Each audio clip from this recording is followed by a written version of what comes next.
Public Sénat, avec le concours de la Mutualité française, vous présente Place de la Santé Europe, le grand oral des candidats.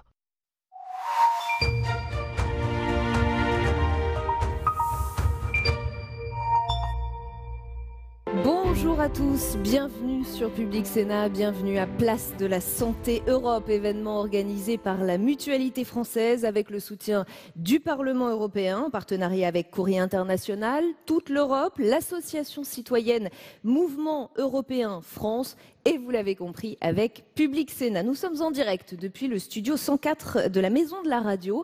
L'émission est donc diffusée sur Public Sénat mais aussi sur les réseaux sociaux de la Mutualité française. Hashtag Place de la Santé si vous souhaitez réagir sur Twitter. Nous sommes ensemble pendant 3 heures pour évoquer l'un des sujets phares de cette campagne pour les élections européennes, l'Europe sociale au sens large, l'Europe qui protège. Dans quelques minutes, 10 têtes de liste nous rejoindront sur cette scène pour nous faire part de leurs propositions, de leur programme sur le sujet. La règle retenue pour le choix des 10 candidats, qu'ils soient au-dessus des 3% dans les intentions de vote ou qu'ils aient un groupe parlementaire à l'Assemblée nationale ou au Sénat. 5 thématiques pour ce grand oral, l'Europe des solidarités, l'Europe de la santé, l'Europe du développement durable, l'Europe des data et l'Europe du travail et de l'emploi. C'est le moment pour nos candidats d'exposer leur programme. Je vous rappelle qu'ils sont 10 avec nous aujourd'hui. Les règles sont relativement simples. Nous allons les faire venir sur cette scène, les uns après les autres. Ils auront 4 minutes pour s'exprimer. Nous aurons ensuite 11 minutes, disons une grosse dizaine de minutes pour leur poser des questions. Vous avez donc fait le calcul.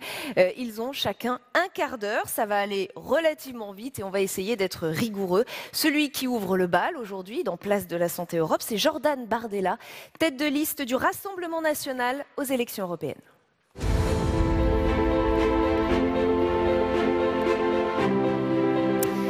Jordan Bardella, il est conseiller régional d'Île-de-France, porte-parole du parti de Marine Le Pen, membre du FN puis du RN depuis 2012. Son parti dispose aujourd'hui de 15 eurodéputés. Ils siègent tous dans le groupe Europe des Nations et des Libertés. Il veut faire des questions d'identité et d'immigration les thèmes majeurs de cette campagne. Aujourd'hui, il va nous parler d'Europe sociale. Jordan Bardella, bonjour. C'est à vous, bienvenue. Vous avez donc 4 minutes pour exposer vos idées. Bien, mesdames, messieurs, bonjour à tous. Merci de votre accueil. Demain, l'Europe sociale. Voici certainement l'une des plus vieilles promesses de la vie politique française. Souvenez-vous, l'Union européenne devait nous protéger. Elle devait assurer la prospérité des nations qui la composent et garantir le progrès social pour tous.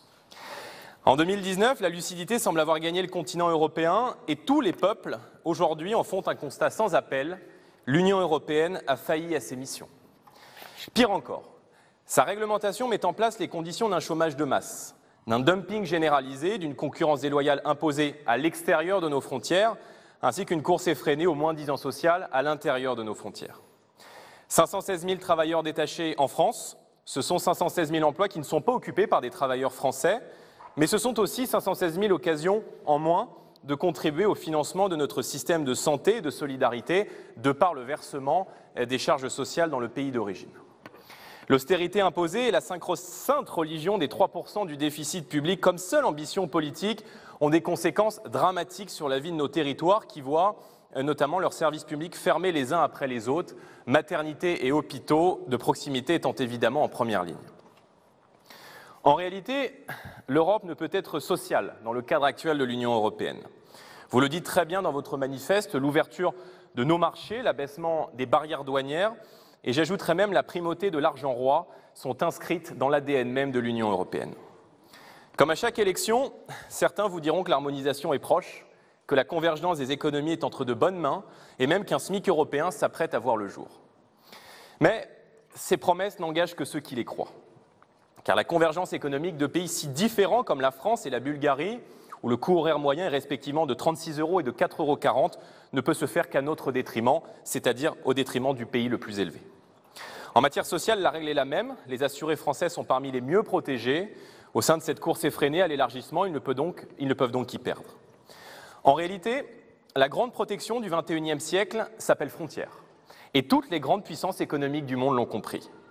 La frontière, non pas comme un mur opaque, comme certains aiment à le caricaturer, mais comme un filtre, comme une porte capable de protéger les Français et en même temps de s'ouvrir à des intérêts loyaux bien compris tout en défendant notre modèle social.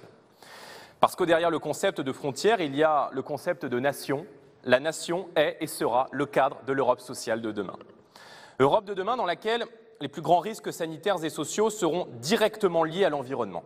Il est donc vital de protéger nos écosystèmes, de défendre un modèle alimentaire de qualité avec la mise en avant de produits bio, mais aussi et surtout par la proximité avec le patriotisme économique. Le modèle localiste que nous défendons ne vise pas à nous rétrécir, mais à produire ici tout ce que nous pouvons raisonnablement produire, à faire que les acteurs économiques et sociaux accompagnent des projets de proximité, l'argent des Français devant aller aux PME du territoire plutôt que de servir à jouer au casino dans les subprimes américains. La nation doit aussi être la protection de nos données numériques personnelles. Face à la dépendance aux moteurs de recherche et algorithmes des GAFAM, il est essentiel que les données santé et vie personnelle des assurés soient traitées en France. La mutualité pourrait prendre l'initiative de fonder des coffres-forts numériques pour que toutes les données relatives au comportement personnel et aux informations relatives à la santé ne puissent faire l'objet d'aucune exploitation commerciale. Enfin, c'est parce que les Français partagent ensemble un territoire et l'appartenance à une même communauté nationale qu'ils peuvent souscrire à ce partage des risques et la mutualité.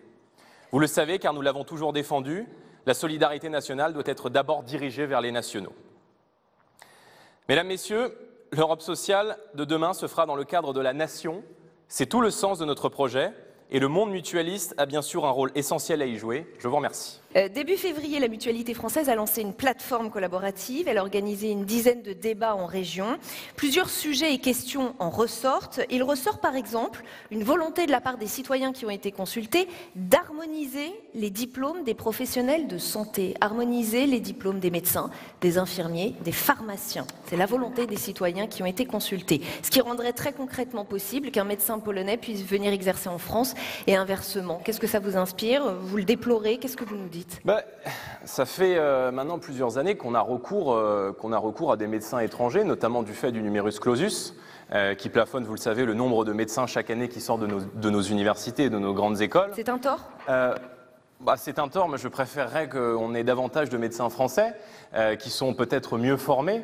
On parle souvent d'harmonisation, mais moi je défends la souveraineté. Voilà, je défends la souveraineté des États. La circulation même des médecins français ailleurs, chez nos voisins européens. Oui, non, mais bien sûr, que nos savoir-faire s'exportent, c'est une bonne nouvelle. Mais moi je défends la souveraineté et je pense qu'en matière d'éducation, en matière d'enseignement, cela doit rester une compétence de l'État. Voilà, donc vous n'êtes pas en phase avec les citoyens qui se sont exprimés? Moi je suis plutôt favorable à ce que nous relevions de manière significative le numerus clausus pour former davantage de médecins français à l'étranger. C'est vrai, vous avez raison, il y a beaucoup de gens aussi qui viennent se former dans nos universités, dans nos grandes écoles, pour ensuite retourner dans leur pays d'origine. Je pense que c'est une bonne chose et ça participe évidemment du rayonnement de la France et du rayonnement de notre pays à l'international. Le défi majeur qui nous attend, et c'est le cas dans toute l'Europe, et d'ailleurs ça fait partie des priorités des citoyens qui ont été consultés, c'est la prise en charge des personnes âgées. Qu'est-ce que vous proposez en la matière ?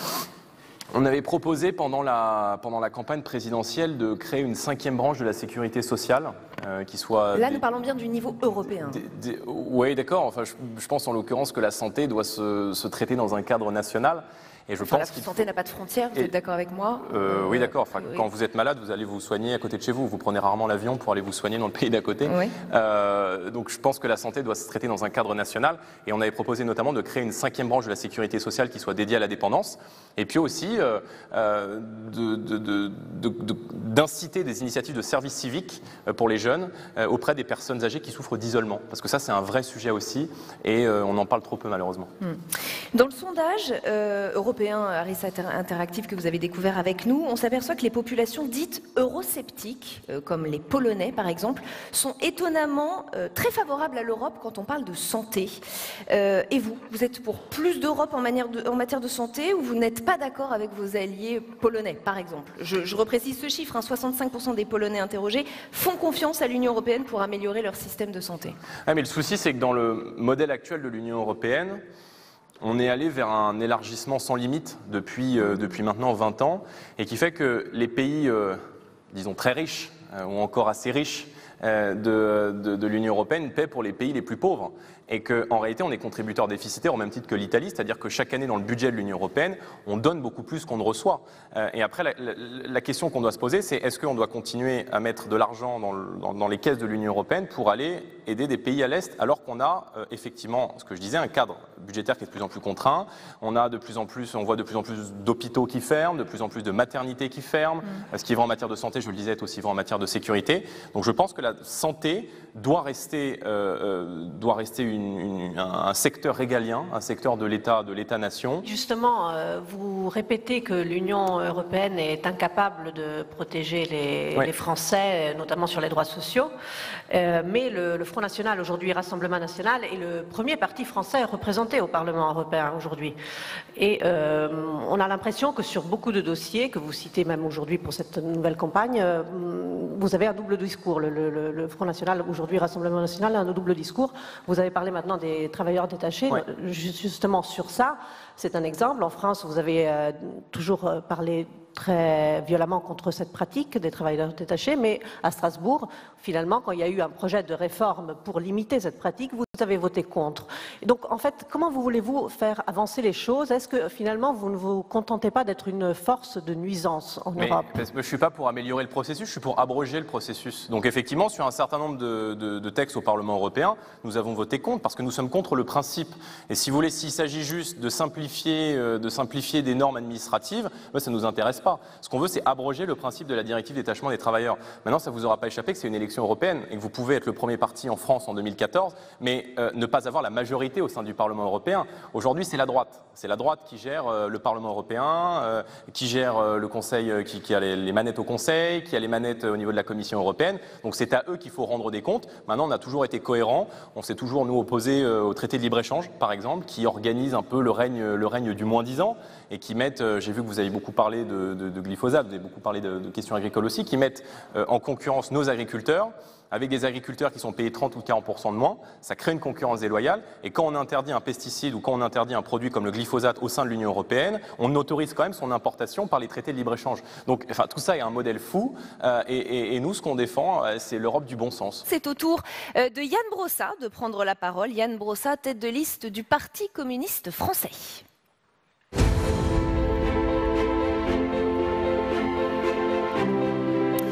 Yann Brossat, porte-parole du PCF, adjoint à la mairie de Paris, chargé du logement. Il conduit une liste avec 50% d'ouvriers et d'employés.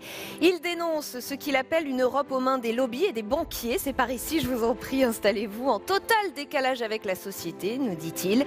L'Europe de l'argent doit céder la place à l'Europe des gens. Il va nous expliquer comment il veut s'y prendre. Bonjour Yann Brossat, je vous en prie, vous avez 4 minutes. Bonjour à toutes et à tous, je suis d'abord très heureux de m'exprimer devant vous, doublement heureux. Heureux d'abord de pouvoir parler de l'Europe sociale dans un débat qui est prédominé malheureusement par les questions d'immigration et non pas par la question sociale qui est pourtant la question fondamentale. Très heureux aussi de pouvoir m'exprimer devant des militants mutualistes avec lesquels je partage et nous partageons nombre de valeurs, je crois. Oui, il est temps de parler de l'Europe sociale parce que la réalité c'est que l'Europe est une très belle idée, mais qu'elle a été dévoyée parce que, en même temps qu'on nous a vendu l'Europe, on nous a en réalité refourgué le libéralisme. Et nous voyons aujourd'hui que nous sommes soumis à des traités européens qui nous imposent un double dogme. Un premier dogme qui est le dogme de l'austérité, cette fameuse règle des 3% au nom de laquelle on nous demande en permanence de sacrifier des services publics, de réduire la dépense publique, et un deuxième dogme qui est le dogme de la concurrence libre et non faussée, avec toutes les conséquences que nous connaissons aujourd'hui. Et donc, il est temps de changer profondément le cours de l'Union européenne. Et je crois que si aujourd'hui l'Union européenne est à ce point en difficulté, si son existence même est questionnée, c'est précisément parce que l'Europe d'aujourd'hui n'est pas une Europe sociale. Et donc,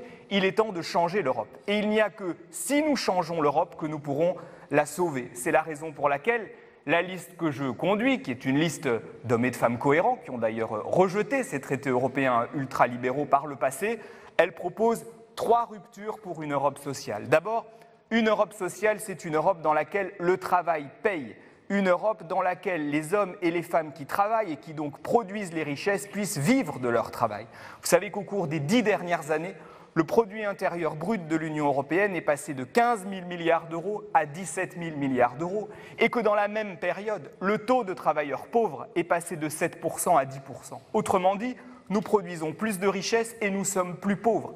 Et donc rompre avec cela, c'est travailler à une harmonisation sociale par le haut. Nous sommes favorables, nous, à un SMIC fixé à 60% du salaire médian dans chaque pays, ce qui ramènerait le SMIC français à 1 400 € net.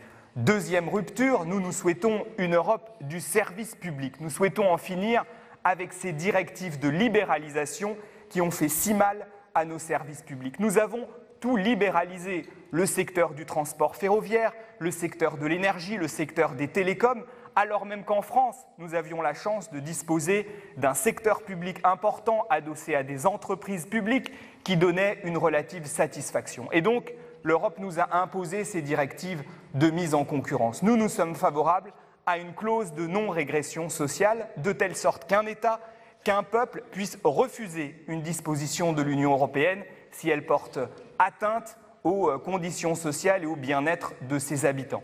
Puis troisième rupture, si nous voulons l'Europe sociale, il faut être capable d'organiser un partage des richesses qui soit juste et équitable. Et il faut faire en sorte que l'argent aille vers la réponse apportée aux besoins humains. Une proposition très concrète, depuis 10 ans, la Banque centrale européenne a versé 3 000 milliards d'euros aux banques privées sans contrepartie.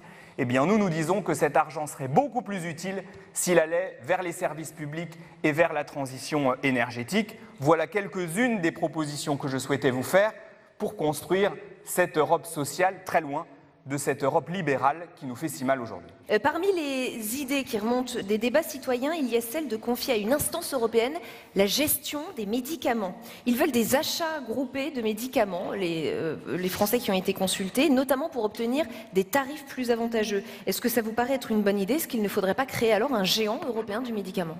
Si, j'ai même vu l'expression qui est utilisée d'un Airbus du médicament.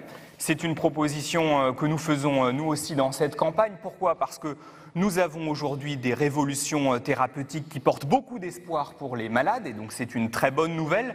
Mais dans le même temps, nous voyons à quel point l'industrie pharmaceutique, le lobby pharmaceutique s'accapare ces innovations, ce qui tire vers le haut les prix et ce qui nous confronte à une loi qui est la loi du profit plutôt que la loi de l'intérêt général à laquelle nous souscrivons. Et donc oui, bien sûr, tout ce qui permettrait d'avoir une maîtrise publique de tout cela et qui permettrait un meilleur accès aux médicaments pour nos concitoyens, pour les malades, ce serait une excellente chose. Donc un géant européen public du médicament, absolument. Oui. Est-ce que vous êtes pour un salaire maximum en Europe? Ah oui, j'y suis très favorable. D'abord, j'y suis favorable en France. Et je pense qu'on n'a pas besoin d'attendre que l'Europe le fasse pour donner l'exemple. Mais je pense effectivement que nous avons aujourd'hui une société dans laquelle une infime minorité de privilégiés a fait sécession. Et que tout cela crée un profond sentiment d'injustice sociale qui pèse sur le climat social et qui est pour beaucoup dans les mobilisations que nous avons connues ces derniers mois. L'une de vos batailles, c'est l'évasion fiscale. Comment vous faites pour agir contre les pays de l'Union qui ont, disons-le, une fiscalité plutôt souple? D'abord, aujourd'hui, nous avons, vous venez de le dire, des paradis fiscaux à l'intérieur de l'Union européenne. J'ai pas dit paradis fiscaux, c'est vous qui le dites. C'est moi. J'ai dit fiscalité. Mais j'ai vu que récemment, le Parlement européen l'a dit. Je sais que Pierre Moscovici, commissaire européen, fait des bons quand on le dit, mais je le dis. Il y a des paradis fiscaux aujourd'hui à l'intérieur de l'Union européenne. C'est quand même une folie. C'est-à-dire que nous avons aujourd'hui une Union européenne dans laquelle on ne se serre pas les coudes, mais dans laquelle on se tire dans les pattes. C'est quand même curieux. On n'a quand même pas construit l'Union européenne pour avoir des pays qui se tirent la bourre avec des fiscalités contradictoires. Je dis une chose très simple. Commençons par refaire une vraie liste des paradis fiscaux à l'intérieur de l'Union européenne. Et après, on fait quoi? On harmonise la fiscalité? Eh bien, on les met, bien sûr. D'abord, on met en demeure ces pays d'en finir avec ce comportement. Parce que ces pays, aujourd'hui, nous pillent. Ils nous pillent nos recettes fiscales. Mais ils font partie de l'Europe. Eh bien oui, ils n'ont pas vocation à y rester dès lors qu'ils se comportent comme des paradis fiscaux. On fait sortir certains pays d'Europe parce qu'ils ont une fiscalité il faut les mettre en demeure de cesser ce comportement qui est inacceptable. Ils nous pillent. La fraude fiscale en Europe, c'est 1 000 milliards d'euros qui partent en fumée chaque année. Donc ça n'est pas acceptable, ça doit cesser. Donc commençons par refaire une liste crédible des paradis fiscaux européens. Quand vous consultez aujourd'hui la liste des paradis fiscaux de l'Union européenne, c'est une blague. Vous avez l'île de Guam, vous avez les îles Samoa Et on ne parle ni du Luxembourg, ni de l'Irlande, ni des Pays-Bas, qui sont pourtant des paradis fiscaux bien connus. On se demande parfois pourquoi il y a autant de partis de gauche qui ont des programmes, en fin de compte, pas si différents. Mais je voudrais citer deux de vos propositions qu'on a déjà mentionnées ici, quelques-unes. L'une, c'est l'harmonisation des salaires, l'autre, l'harmonisation des droits sociaux par le haut. Est-ce qu'en voulant améliorer la protection sociale en Europe, harmoniser la protection sociale en Europe, vous ne détruirez pas finalement des emplois dans des pays où le niveau de vie est inférieur à celui de la France? Est-ce que finalement ces mesures ne sont une manière cachée de protéger les emplois français?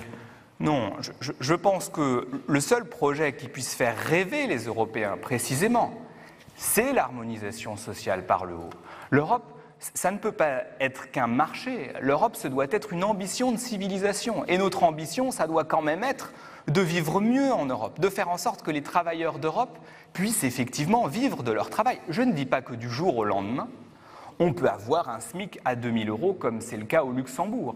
Je dis que l'objectif que nous devons nous fixer, c'est le progrès social. Et je pense que précisément le seul moyen de sauver l'Europe, c'est de l'arrimer à un projet de progrès social, dans le respect de la souveraineté de chaque pays, des traditions de chaque pays, de l'identité de chaque pays. Mais l'horizon, ça doit être le progrès social, j'en suis en tout cas profondément convaincu. Et on va maintenant accueillir une autre tête de liste, c'est celle du parti LR pour ces européennes. Il s'agit de François-Xavier Bellamy.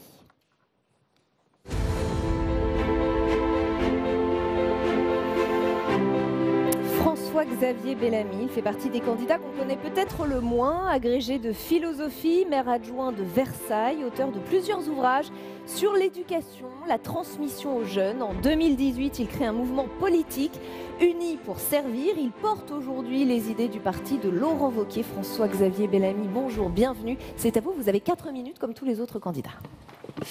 Merci pour votre invitation. Bonjour à tous. C'est une joie d'être parmi vous pour partager ce moment et parler ensemble effectivement de cette question de la relation du social à l'Europe. Le mot santé est derrière moi et ce que je vois depuis le début de cette campagne, c'est que l'Europe est très malade. Je l'entends partout sur le terrain, nous le savons tous. L'Europe qui devait nous renforcer donne à beaucoup de citoyens en France et en Europe le sentiment qu'elle nous manque, qu'elle nous fait défaut. Et parfois même, le mot n'est pas trop fort, le sentiment qu'elle nous trahit. Je le vois aujourd'hui en rencontrant des agriculteurs, des chefs d'entreprise, des entrepreneurs, des salariés, des gens qui ont vu parfois partir leur emploi, disparaître leur activité, fermer leur usine. Il faut que nous puissions entendre cette inquiétude. Et pour ma part, je crois qu'effectivement, vous rappeliez ce mot de servir, la politique retrouvera tout son sens, en Europe en particulier, quand nous saurons mettre l'Europe de nouveau au service des citoyens français et des citoyens européens. Nous croyons profondément, avec toute la famille politique que je représente ici, que l'Europe est nécessaire, mais nous croyons que pour qu'elle puisse agir, il faut changer la manière dont elle se construit. Le premier point que je voudrais développer, c'est que notre vision de l'Europe sociale, c'est la vision d'une Europe qui passe d'abord par le travail, par le fait de garder des capacités de travail en France et en Europe. Nous devons absolument sortir de la naïveté dont l'Europe a fait preuve trop longtemps dans la compétition internationale en ouvrant notre marché unique, ce trésor que nous avons construit face à des acteurs qui, eux, ferment leur propre marché et qui n'ont pas cette naïveté. L'Europe doit protéger, non pas en créant des barrières qui nous empêcheraient de continuer à rayonner, à exporter, mais en appliquant une stricte réciprocité, en permettant à nos entreprises de se développer. On a vu à l'occasion de l'échec du dossier Alstom-Siemens qu'il était nécessaire de revoir notre vision de la concurrence, dans le monde dans lequel nous sommes pour pouvoir garantir la compétitivité de nos emplois et de nos entreprises. Il n'y aura pas de politique sociale si nous ne savons pas garder nos capacités de travail, si nous ne savons pas produire en Europe ce que nous consommons, et c'est aussi un impératif évidemment écologique. Il faut également réviser la manière dont la concurrence se passe sur ce marché unique en obtenant une vraie révision de la directive sur le travail détaché. Nous croyons que la circulation des travailleurs est un acquis en Europe, mais il ne faut pas qu'elle soit l'occasion d'une forme de moins-disant social et il faut donc non pas supprimer cette directive, mais aller vers une révision authentique à travail égal, salaire égal, mais aussi cotisation sociale identique, de manière à ce que le travail ait le même coût pour l'employeur et que le travail détaché ne soit plus qu'une occasion de s'enrichir de nos richesses mutuelles. Le social passera aussi par le fait de renouer avec l'Europe des projets, et notamment en matière de santé. Disons un mot de ce que nous portons dans le projet que je défends, l'idée de créer une grande cause européenne autour des maladies neurodégénératives. Aujourd'hui, en Europe, la maladie d'Alzheimer coûte à peu près 190 milliards d'euros. Et le nombre de personnes impliquées va probablement doubler dans les 15 prochaines années. Il faut donc mettre en œuvre une grande cause commune autour de la recherche sur ces maladies, de manière à ce que nos laboratoires, nos forces de recherche qui sont importantes en Europe, puissent non plus se faire concurrence, mais travailler ensemble. Nous pouvons, et les scientifiques nous le disent, apporter dans les 5 prochaines années des progrès fondamentaux pour permettre que ces maladies incurables deviennent susceptibles d'être traitées, et c'est un enjeu fondamental. Et enfin, et je terminerai par là, l'Europe sociale retrouvera son sens avec une véritable subsidiarité. Et nous croyons que l'Europe doit évidemment se construire comme toutes les politiques sociales et de santé dans chacun de nos États, à travers une concertation permanente avec les corps intermédiaires, avec les professionnels de santé, et notamment bien sûr avec les mutualistes ou les associations que vous représentez ici. Nous avons besoin de retrouver cette subsidiarité parce qu'aujourd'hui, une Europe des normes qui s'est construite d'en haut a empêché la libération de ces facultés, de ces compétences, de ce potentiel que nous avons. Cette Europe des normes, elle est nécessaire aussi, mais il faut toujours la construire en lien avec ceux qui, depuis 1850 en France, construisent ce modèle de solidarité que nous avons à défendre. Comme pour tous les autres candidats, d'abord quelques questions issues des remontées de terrain, des débats en région. Sauf que cette fois, je vais vous demander de répondre par oui ou par non. Je vais vous dire ce que veulent les Français consultés. Vous me dites si vous votez pour ou si vous votez contre. On a le droit à une phrase d'explication quand même. Bien sûr. Une harmonisation de la vaccination obligatoire en Europe. Plutôt pour, parce que je crois qu'aujourd'hui nous avons besoin de défendre le principe de la vaccination. Ce principe de la vaccination, il permet de nous prémunir contre des maladies qui sont potentiellement contagieuses, et si nous garantissons le principe de la libre circulation, il faut harmoniser la manière dont nous défendons la vaccination. Donc c'est oui, c'est très clair. Harmoniser les politiques de santé publique et de prévention en Europe, je pense à l'alcool, au tabac. Plutôt non, je crois à la subsidiarité. Je crois que l'échelle démocratique en Europe, c'est l'échelle des parlements, des gouvernements qui sont responsables devant chacun de leurs citoyens. Et je ne crois pas qu'il faille, justement, j'en parlais à l'instant, que l'Europe des normes, qui sont parfois utiles, se transforme en une machine à produire des textes normatifs qui viendront ensuite donner le sentiment aux citoyens européens qu'ils sont dépossédés de leur capacité démocratique. Ces politiques de prévention, elles sont, disons-le, indispensables. Vous avez évoqué différents éléments qui contribuent bien sûr au bien-être et à la santé des citoyens en France et en Europe, mais je crois que c'est dans chaque État qu'il faut ajuster ces politiques de prévention. Culturellement, nous n'avons pas les mêmes références, les mêmes manières de construire la prévention, et il faut que ceci soit toujours ajusté donc, à la singularité. Sur ce point, vous n'êtes pas trop d'accord avec les Français qui ont été consultés. Vous souhaitez une interdiction européenne de la GPA, François-Xavier Bellamy. Aujourd'hui, elle est possible dans plusieurs pays de l'Union, Belgique, Pays-Bas, Portugal, entre autres. Comment vous comptez vous y prendre? Comment vous faites reculer certains pays sur ce point? C'est un sujet majeur. Je crois que l'Europe, c'est pas seulement une organisation internationale, c'est aussi une histoire, c'est aussi une culture, une civilisation commune. Et dans cette civilisation, le principe de la dignité humaine a mûri. Avec le principe de la dignité humaine, le principe de l'indisponibilité du corps humain, qui est aujourd'hui consacré, par exemple, dans le droit français. Nous n'avons pas le droit de faire commerce du corps humain. Et je crois que nous devons maintenir absolument ce principe devant ça, les grandes... Ça, on a compris, c'est votre point de vue et vous l'exprimez depuis plusieurs semaines. Moi, je vous demande comment vous faites pour convaincre des pays qui l'ont déjà mis en place. Je crois qu'il faut engager un dialogue très fort avec nos partenaires européens sur cette question. La France a quelque chose à dire en Europe et l'Europe a quelque chose à dire au monde. La question du comment, c'est la question de ce dialogue politique. Il faut évidemment engager ce dialogue pour pouvoir faire en sorte que nous ne parlions que d'une seule voix. Et j'ajoute d'ailleurs qu'il y a là un défi fondamental, non pas seulement sur la question de la marchandisation du corps, mais aussi sur la question de l'eugénisme. Je crois que l'Europe est la bonne échelle pour parler d'une seule voix face à la Chine, par exemple, chez qui nous savons que la tentation eugénique est une tentation réel. On l'a vu récemment, les Chinois ont annoncé la naissance de 2 bébés nés à la suite d'une modification génétique. Que ce soit vérifié ou non, la communauté scientifique en discute actuellement. Mais ce qui est certain, c'est que nous sommes à la veille de voir se dessiner un monde nouveau. Et dans ce monde, l'Europe a quelque chose à dire avec cette histoire, cette culture et cette tradition juridique qui doit pouvoir parler au monde. Sur l'IVG, en quelques secondes, évidemment, pas d'interdiction et pas de proposition d'interdiction. Non, je me suis déjà exprimé de nombreuses fois sur la question. C'est mieux quand c'est répété.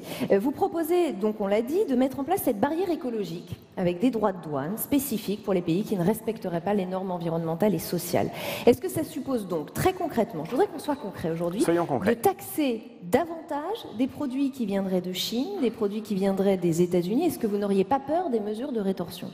Les mesures de rétorsion, de toute façon, elles sont là. Même nos partenaires allemands qui ont souvent agité cet argument voient bien aujourd'hui que la Chine, les États-Unis ont des politiques commerciales agressives. Et donc il faut, c'est vrai, que nous puissions rompre avec la naïveté. Trop souvent, nous avons cédé du terrain en disant si nous n'affirmons pas nos intérêts, nous allons avoir droit à des mesures. Si nous affirmons nos intérêts, nous aurons droit à des mesures de rétorsion. La vérité, c'est que nous avons eu d'une certaine manière dans cette situation tous les inconvénients d'une forme de fragilité sans jamais avoir affirmé nos exigences et nos intérêts. Place de la Santé Europe continue sur Public Sénat, je vous en prie, c'est par ici. Avec la prochaine tête de liste invitée aujourd'hui, il s'agit de Nathalie Loiseau, candidate de la majorité présidentielle où sont associés La République En Marche, le Modem, Agir, les radicaux et des personnalités de la société civile.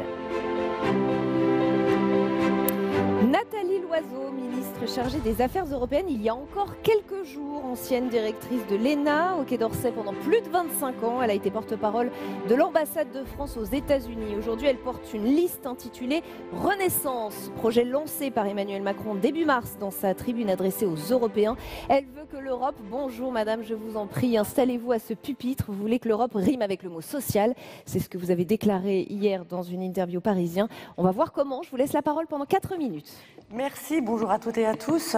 En effet, depuis 2 ans, depuis l'élection d'Emmanuel Macron, nous avons parlé, nous avons poussé, nous avons promu une Europe qui protège. Et une Europe qui protège, c'est ce que nous comprenons du mot Europe sociale.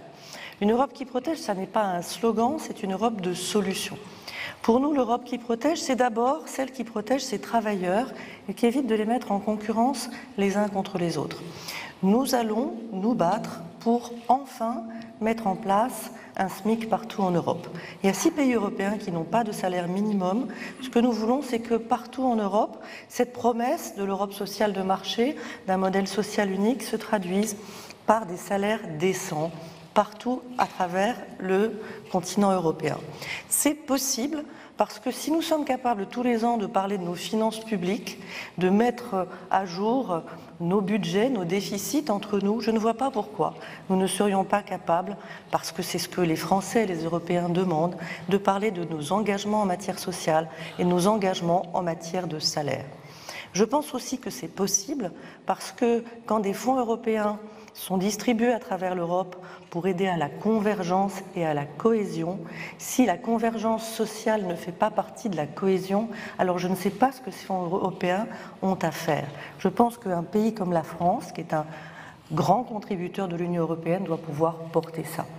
Nous portons aussi la suite de notre engagement en faveur de la réforme du statut des travailleurs étrangers qui sont détachés dans un autre pays en Europe. Nous avons gagné une première bataille puisqu'aujourd'hui nous avons réussi à graver dans le marbre le principe de à travail égal, salaire égal sur le même lieu de travail. C'était une première avancée dont on nous avait dit qu'elle n'était pas possible et qui a été réalisée. Maintenant, il faut aller plus loin. Il faut qu'à travail égal, on puisse avoir coût égal pour l'employeur et que les cotisations sociales qui sont versées soient celles du pays le plus généreux. Comment y parvenir? Eh bien simplement en faisant en sorte que ces cotisations, elles reviennent au pays d'origine pour l'aider, là encore, dans la convergence sociale. Mais l'Europe qui protège, c'est aussi celle qui protège la santé des Européens et de ce point de vue-là, il reste beaucoup à faire. Nous nous sommes prononcés, nous avons été à l'avant-garde pour demander la fin du glyphosate en 3 ans. Ce que nous voulons faire aujourd'hui, c'est entraîner l'ensemble des Européens avec nous et ne laisser personne sans solution, notamment les agriculteurs qui sont les premiers exposés au glyphosate. Nous voulons aussi diviser par 2 l'usage des pesticides d'ici 2025. Pourquoi ne pas tout interdire? Tout simplement parce qu'aujourd'hui, nous n'en sommes pas capables, mais nous voulons financer par la recherche une manière de sortir de ces produits chimiques. Ces produits chimiques en Europe, ils sont évalués par des agences européennes qui doivent impérativement pouvoir demain être plus transparentes et plus indépendantes. C'est ce que les Européens attendent. C'est au niveau européen qu'on peut le faire en ayant des exigences éthiques plus fortes et en donnant davantage de moyens à ces agences européennes. Et puis pour finir, même s'il y a beaucoup d'autres sujets, je voudrais aussi mettre l'accent sur une autre de nos propositions en matière de sécurité alimentaire. Nous sommes à la fois l'espace le plus sûr au monde et les fraudes sont aussi totalement insupportables. Aujourd'hui, il nous faut une espèce de force d'action rapide, une force de protection sanitaire européenne qui puisse, quand il y a un doute, quand il y a un abattoir qui ne respecte pas les règles, une industrie agroalimentaire qui aurait eu tendance à frauder, pouvoir rassurer les Européens. L'Europe qui protège, c'est celle-là. À partir du moment où le marché est ouvert, il faut que les consommateurs, les Européens, puissent avoir confiance dans les produits qui sont utilisés à travers l'Europe. Nous le devons à chacun des Européens. Vous parlez de diviser, voire d'interdire les pesticides. Je vais vous rappeler juste que la loi Pacte, portée par vos anciens collègues au gouvernement, a reporté l'interdiction de la fabrication sur le sol français de pesticides vendus en dehors de l'Union européenne. Vous avez vous-même fait part d'un certain malaise. Absolument. Alors comment être cohérent quand on propose de diviser, voire d'interdire les pesticides et que sur le plan national, on fait voter ce genre de loi? Alors je vais reprendre un petit peu ce qui s'est passé et expliquer mon malaise et mon envie qu'on puisse sortir de cette situation où on dit faites ce que je dis mais pas ce que je fais, en quelque sorte. N'utilisez pas, utilisez les produits que moi je n'utiliserai pas mais que je produis quand même. La loi Egalim avait interdit, avait mis fin à la production de pesticides interdits en Europe, en France.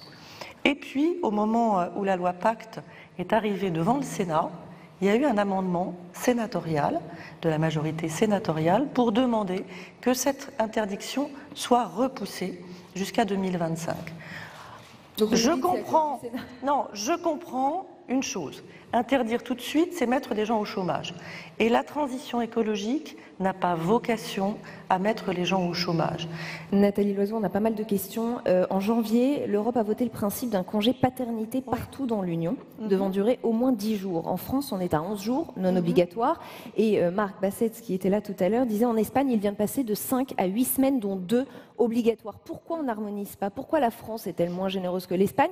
Pourquoi on n'essaye pas de tous montrer l'exemple sur l'égalité homme-femme sur ce point? Alors moi, ce que je porte, d'abord, c'est un féminisme militant en ce qui me concerne depuis longtemps, et ce que la liste que je conduis porte, c'est l'envie d'une politique féministe européenne. C'est-à-dire qu'on puisse, en quelque sorte, créer la clause de l'européenne la plus favorisée. Qu'est-ce que ça veut dire?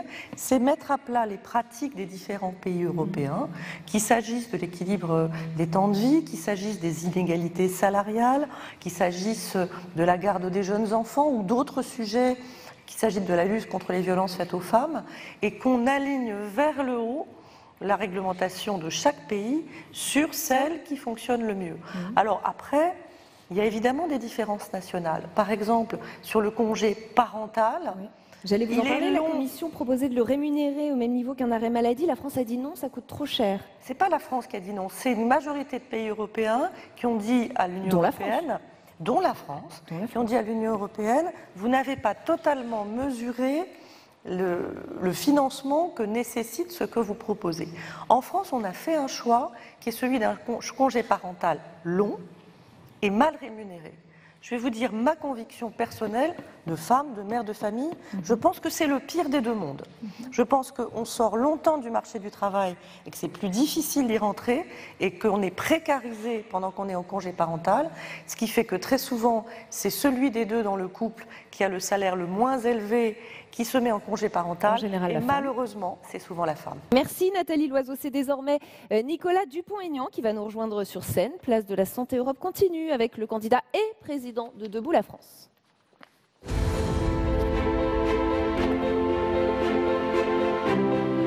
Nicolas Dupont-Aignan, député de l'Essonne, conseiller municipal de Hyères, plusieurs fois candidat à l'élection présidentielle. En 2017, il avait choisi de se rallier à Marine Le Pen au second tour avec un accord de gouvernement en cas de victoire pour ces européennes. Il a refusé la proposition de liste commune. Il a publié un manifeste intitulé « Amoureux de la France, unissons-nous pour une révolution du bon sens en Europe ». Le bon sens en matière de santé, vous allez nous dire de quoi il s'agit. Vous avez 4 minutes. Bonjour et bienvenue. Bonjour madame, bonjour mesdames, messieurs. Merci de votre invitation. 4 minutes, c'est très bref. Qu'est-ce que je veux vous dire? D'abord qu'avant chaque élection européenne, tous les candidats parlent de l'Europe sociale. C'est la tarte à la crème de tous ceux qui d'ailleurs ont signé tous les traités qui ont détruit d'une certaine manière l'idéal social européen. Et c'est assez paradoxal. Moi je voudrais vous dire, je me souviens très bien il y a bien longtemps de Maastricht et de la suite, des promesses. Les résultats, 16 millions de chômeurs, des délocalisations, la pauvreté de masse dans notre pays, les travailleurs détachés qui ont explosé, notamment en France avec à peu près 516 ou 520 000 travailleurs détachés, la disparition de nos services publics liée à une concurrence exacerbée et à un surcoût d'ailleurs pour nos concitoyens, leurs factures d'électricité, la concentration dans les métropoles, etc., etc. Et le désamour à l'égard de l'Union européenne, qui pour les plus modestes de nos concitoyens est perçue comme la machine à niveler par le bas. Alors face à cela, il y a ceux qui vont vous dire qu'on peut changer l'Europe, la réformer, je parle de l'Union européenne d'ailleurs, et qu'il suffit de mettre une petite dose de social avant les élections. Et puis après, ils continueront à subir les mêmes directives et à revenir devant nos concitoyens en disant « on n'a pas pu, malheureusement, ça viendra demain ». C'était dans 10 ans, dans 20 ans, et puis ça a toujours la même histoire. Les Français, en tout cas, ne les croient plus. Alors, moi je pense que c'est la structure même de cette Union européenne qui explique ce nivellement général par le bas et cette destruction de notre modèle social français. Voilà pourquoi, à Debout la France, nous proposons de revenir à une Europe qui a marché, qui est la seule, selon nous, qui peut marcher. C'est l'Europe des nations libres, démocratiques, et l'Europe des projets concrets. Cela veut dire quoi? Cela veut dire arrêter de vouloir tout uniformiser, arrêter de penser qu'on va faire vivre pareil les Bulgares et les Français. Parce que l'Europe uniformisée, ou du moins qui allait dans un même moule, était possible à 6, à 9 à la rigueur, elle ne l'est absolument pas à 28. Cela veut dire quoi? Cela veut dire rendre aux nations le contrôle de leurs frontières, ce qui n'interdit pas d'ailleurs un travail de coopération à la frontière européenne, la primauté du droit national et bien évidemment la bonne gestion de leur budget. C'est-à-dire d'arrêter de donner des milliards d'euros et en conséquence de rogner sur nos retraites, les retraites de nos concitoyens et sur toutes les dépenses sociales dans notre pays.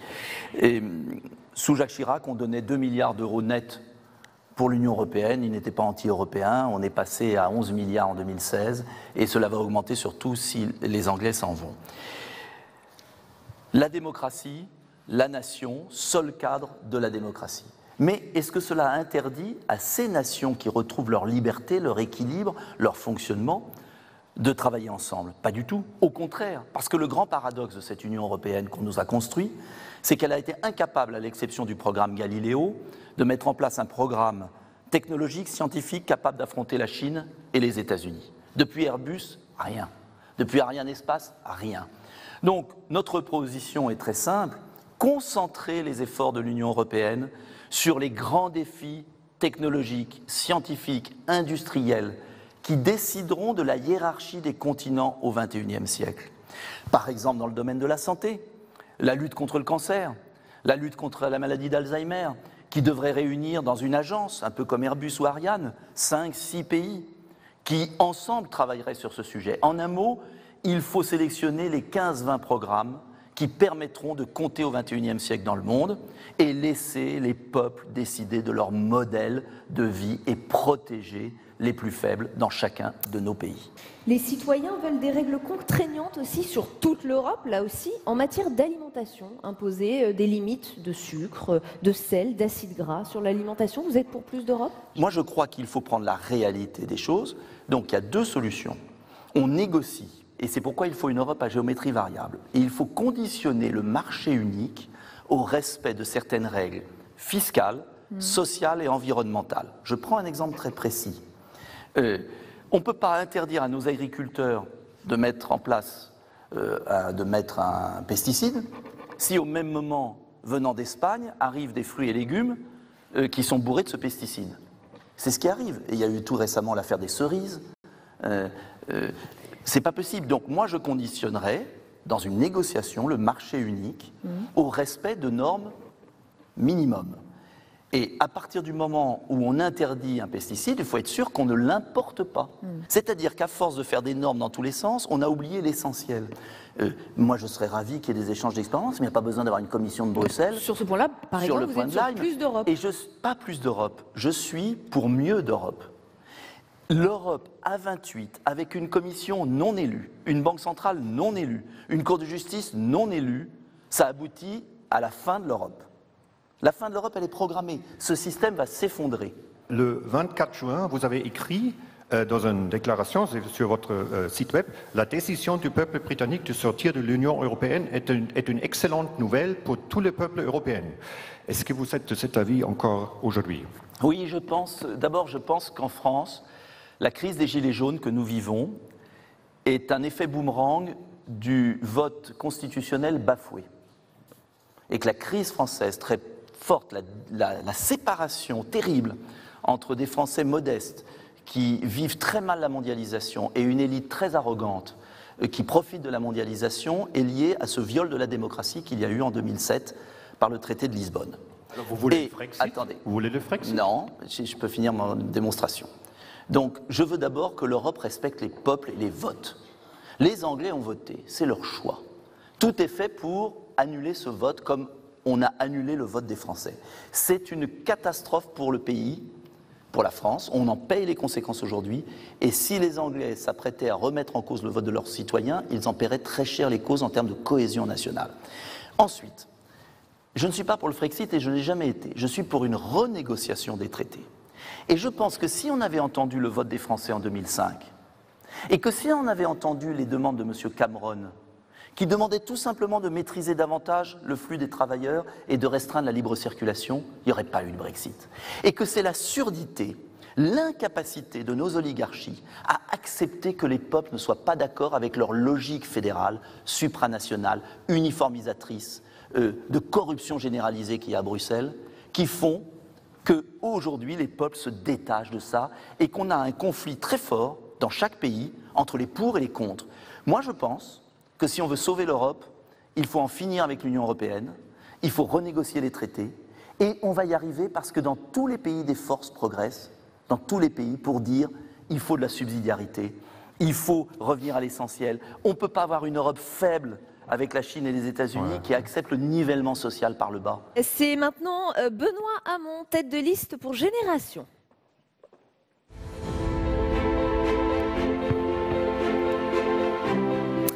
Benoît Hamon, conseiller régional d'Île-de-France. Il a déjà été député européen entre 2004 et 2009, ancien candidat à la présidentielle pour le Parti socialiste, ancien ministre de l'Éducation. Bonjour, bienvenue, ancien ministre délégué à l'économie sociale et solidaire. Il défend un programme social et écologiste, un Green New Deal, avec à la clé un plan d'investissement de 500 milliards d'euros par an. Bienvenue Benoît Hamon, vous avez 4 minutes.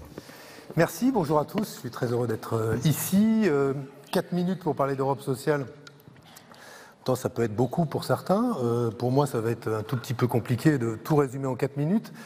Mais il faudrait revenir déjà sur ce qu'est le bilan de la commission Juncker. Souvenez-vous, lors du dernier mandat, on annonçait le triple A sur les questions sociales, la lutte contre le dumping social et toute une série d'harmonisations pour un bilan qui est assez maigre, puisque, à part l'amélioration de la directive détachement du travail, la création d'une autorité européenne du travail qui pourrait préfigurer une inspection du travail européenne, on n'a pas eu grand-chose à se mettre sous la dent. Il y a une explication en France assez autosatisfaite de la difficulté de mettre en œuvre l'Europe sociale que vous connaissez, qui consiste à dire « nous n'arrivons pas à mettre en œuvre l'Europe sociale en raison de l'asymétrie sociale qui existe entre les nouveaux États membres de l'Union européenne et les pays fondateurs les plus riches ». Et cette asymétrie sociale explique qu'aujourd'hui l'agenda soit compliqué à mettre en œuvre. La réalité, et je veux le dire, c'est que ce ne sont pas les nouveaux États membres qui ont décidé de mettre en œuvre les politiques d'austérité. Ce ne sont pas les nouveaux États membres qui ont contraint que le développement justement de ces pays-là soit fondé sur le dumping fiscal et l'asymétrie sociale, sans quoi, point de croissance, point de prospérité. La réalité, c'est que ce sont les États riches qui ont commencé par mettre en œuvre l'austérité, qui explique cette asymétrie sociale aujourd'hui. De surcroît, ce sont les grandes entreprises de l'ouest de l'Europe qui ont été les premières à délocaliser leur activité, à construire des stratégies d'optimisation fiscale et d'optimisation sociale, et qui ont été chercher une main-d'œuvre bon marché de l'autre côté de l'Europe, ce qui fait qu'aujourd'hui, la responsabilité la plus éminente sur ces questions-là, elle n'est pas à l'est de l'Europe, elle est bien à l'ouest. Donc moi, je refuse ce clivage entre nouveaux États membres et pays fondateurs de l'Union européenne. Je pense que le clivage en Europe, il est d'abord entre les classes populaires et les classes moyennes, et ceux dont on a le sentiment qu'ils ont fait sécession, les riches, et parmi eux, les plus riches parmi les riches. Alors, quelle stratégie et quel programme ? D'abord, la stratégie, il y a une bonne nouvelle. Il y a une forme d'homogénéisation de la perception des inégalités sociales à l'Est comme à l'Ouest de l'Europe. Le sentiment que ces inégalités sont dues à un système économique, capitaliste, qui capte la valeur et la richesse et la redistribue très mal. Et il faut donc construire une stratégie du camp de la transformation sociale. Qui trouve-t-on dans ce camp? Les syndicats. Et il faut se réjouir que la Confédération européenne des syndicats ait des positions de plus en plus homogènes. L'économie sociale et solidaire, qui elle aussi peut avoir un poids politique revendiquant des entreprises engagées dans l'utilité sociale. Les plateformes d'ONG, qui elles aussi homogénéisent leurs positions de plus en plus. Et un camp politique, je le souhaite, celui de la gauche et des écologistes, qui peut offrir un débouché politique et construire ce camp de la transformation sociale en Europe pour faire face à celui des libéraux qui a d'abord plaidé pour le libre-échange, pour la dérégulation et pour la mise en concurrence. Autour de quel programme? Eh bien, à court terme, je pense qu'il faut une inspection européenne du travail. Je parlais tout à l'heure de l'autorité européenne du travail, mais il me semble que le sujet, c'est comment on contrôle l'existence de la fraude, comment on travaille à une meilleure prise en compte des réalités du travail. Et s'il devait y avoir un progrès, une administration nouvelle que l'Europe devrait construire, c'est cette inspection européenne du travail qui viendrait en plus des inspections nationales comme une autorité capable d'assurer justement un bon fonctionnement du marché du travail. Qu'il me soit permis de dire à Madame Loiseau qui me précédait que elle qui aime l'Europe qui protège serait bien inspirée de faire la France qui protège. Il manque aujourd'hui 250 inspecteurs du travail en France pour que la France atteigne la norme de l'OIT qui consiste à dire qu'il faut un inspecteur du travail pour 10 000 salariés. Donc commençons à recruter des inspecteurs du travail, ce sera parfait. La deuxième priorité, elle est juste d'un mot, c'est sur le moyen et long terme, le Green New Deal que nous proposons. C'est-à-dire le retour à l'investissement public, financé, nous le souhaitons, à la fois par des politiques de quantitative easing, mais aussi par des obligations vertes, car ce sera le moyen, justement, à la fois de recréer des emplois, mais de lutter contre ces écarts de développement. Et peut-être qu'on aura l'occasion d'en reparler à cette table. Je vous invite à nous rejoindre. Merci Benoît Hamon. Ça pose quand même une question de méthode. Comment vous comptez obtenir suffisamment d'alliés, par exemple, sur le salaire minimum européen? On a vu que la nouvelle patronne de la CDU, qui a priori sera la future chancelière, Annegret Kramp-Karrenbauer, a déjà balayé la simple idée du bouclier social d'Emmanuel Macron. Elle a dit que c'est une mauvaise solution. Comment vous comptez faire pour avancer sur ce point sans Berlin, par exemple? Mais le problème, ce n'est pas d'essayer de convaincre la droite. D'abord, il y a des résolutions qui ont été passées au Parlement européen. Savez-vous que le Parlement européen, bien plus ambitieux d'ailleurs que ne l'est Madame Loiseau, parce qu'on va revenir sur son SMIC européen, vous a-t-elle dit quel était le montant du SMIC européen qu'elle voulait créer? Non. Yann Brossat parlait de 60% du salaire médian. En l'occurrence, la cible que vise Madame Loiseau, c'est 50% du salaire médian. Combien cela fait-il en France? 888 €.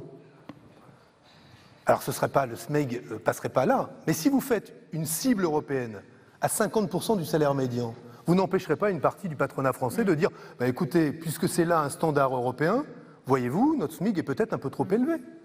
La réalité aujourd'hui, c'est que le Parlement européen, et je tiens à vous le dire, à l'initiative d'un parlementaire européen, M. Ballas, candidat sur ma liste, a fait voter une résolution qui demande que le SMIC européen soit non pas à 60% du salaire médian, mais à 60% du salaire moyen, ce qui est tout à fait différent et indiquerait que la cible, même pour la France, c'est une augmentation du salaire minimum. La question que vous me posez, elle est simple, c'est de dire les adversaires du SMIC aujourd'hui ne sont pas pour le SMIC. Mais les alliés de la France, en l'occurrence. L'Allemagne, allié fort de la France. Mais non, mais ça, c'est les alliés de la France. L'Europe ne repose pas sur le couple franco-allemand. Non, moi, je ne suis pas allié à la droite allemande. Pardon de le dire. J'aimerais que, d'ailleurs, la gauche allemande s'en souvienne et qu'elle ne soit pas elle-même alliée de la droite allemande, en tout cas le SPD. Mais je pense aujourd'hui qu'il faut construire et changer la règle du jeu qui veuille qu'on se fonde sur de vieilles familles politiques en Europe, qui aujourd'hui sont obsolètes pour la plupart, notamment à gauche, et qu'on essaye d'imaginer demain comment la démocratie européenne peut fonctionner sur des rapports de force différents. Vous proposez dans votre programme, et vous l'avez mentionné, le New Green Deal européen avec, je crois, 500 millions d'euros, ainsi que le revenu universel européen qui serait financé en partie par la Banque centrale européenne. Qu'est-ce qui vous fait penser que les pays du nord de l'Europe et l'Allemagne seront d'accord pour payer tout ça? Quand on voit que même le président Macron a des difficultés pour faire avancer son modeste budget européen. Est-ce qu'il n'y a pas un peu l'image des Français qui ont des grandes visions pour l'Europe, mais c'est les autres qui vont payer? Il nous reste très peu de temps, Benoît. Pour moi, ma vision, elle est humble et sérieuse. humble dans le sens où je pense qu'il faut en finir avec l'intergouvernemental. Jusqu'ici, la France a une stratégie dont moi je juge qu'elle est à la fois très arrogante et très archaïque, qui consiste à dire la France va convaincre les autres. Je pense que c'est par le Parlement européen, c'est pour ça que c'est plus humble, mais que je pense que c'est plus moderne, que c'est par le Parlement européen, en codécision avec le Conseil, que nous parviendrons à changer le cours de la construction européenne. Je ne crois pas du tout au génie français capable d'aligner tous les autres pays sur notre agenda. Je crois par contre que par l'homogénéisation aujourd'hui des perceptions ou des demandes sociales et démocratiques des peuples européens, nous pouvons, au Parlement européen, changer la donne. En clair, moi, ma réponse, ça n'est pas la France va réussir à renverser la table, c'est la démocratie au Parlement européen renversera la table. Vous étiez, monsieur Revenu Universel, lors de la campagne présidentielle. Aujourd'hui, vous parlez d'un dividende citoyen universel, si je ne me trompe pas. Est-ce que vous pouvez développer cette idée? Là aussi, comment arriver à convaincre sur ce point? En fait, paradoxalement, ce n'est pas mon idée, c'est au point de départ. Justement, c'est dans le cadre de ce parti européen que nous avons essayé d'imaginer, ou que d'autres ont imaginé, de quelle manière nous pouvions concevoir que l'Europe, plutôt que de continuer, la plupart du temps, à avoir une politique à l'égard des entreprises, et à travers sa politique de création monétaire, elle facilite aujourd'hui les conditions d'accès au crédit pour les entreprises auprès des banques privées. Est-ce qu'on pouvait imaginer, sur le modèle un petit peu de ce qui se passe en Alaska, un dividende qui serait versé ou par les banques centrales ou par la Banque Centrale Européenne aux citoyens? Et on l'a imaginé en le fondant sur un prélèvement sur les entreprises nouvellement cotées, comme un moyen de pouvoir verser un dividende qui pourrait être d'une petite centaine d'euros au départ, mais comme une contribution positive de l'Europe au pouvoir d'achat des ménages européens. C'est maintenant Jean-Christophe Lagarde qui va nous rejoindre pour nous parler d'Europe sociale, de son Europe sociale, celle qu'il porte pour l'UDI.